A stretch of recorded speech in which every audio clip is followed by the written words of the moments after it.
উড়ন্ত বিমানত পাইলটে চিঞৰি উঠিল মেডে মেডে।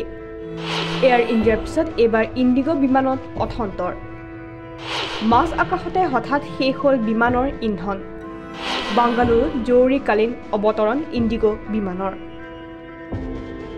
আহমেদাবাদৰ ঘটনাৰ পাছত যেন এতিয়া বিপদে লঘূণা হৈছে ইখনৰ পিছত সিখনকৈ বিমানত উঠিবলৈ এতিয়া চিন্তা কৰিব লগা হৈছে বিমান যাত্ৰীসকলে।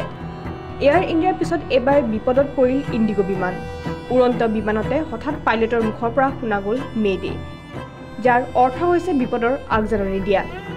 জানিব পৰা মতে ইণ্ডিগোৰ গুৱাহাটী চেন্নাই বিমান বেংগালুৰু বিমানবন্দৰত জৰুৰীকালীনভাৱে অৱতৰণ কৰিব লগা হয়। প্ৰাথমিক তথ্য অনুসৰি বিমানখনৰ ইন্ধন কমি গৈছিল।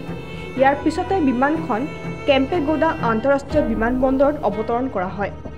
গুৱাহাটীৰ পৰা চেন্নাই অভিমুখী ইণ্ডিগোৰ 6E6764 বিমানখন পাইলটে ইন্ধনৰ নাটনিৰ বাবে ইন্ধন মেডেৰ বাবে জৰুৰী আহ্বান জনোৱাৰ পিছতে বেংগালুৰুলৈ ডাইভাৰ্ট কৰিবলগীয়া হয়।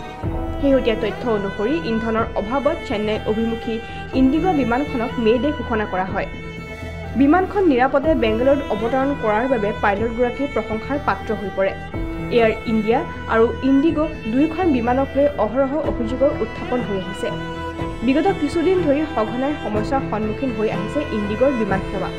ইণ্ডিগোৰ আন বিমানৰ ক্ষেত্ৰতো একেধৰণৰ ঘটনা সংঘটিত হোৱা বৰ্তমান পৰিলক্ষিত হৈছে।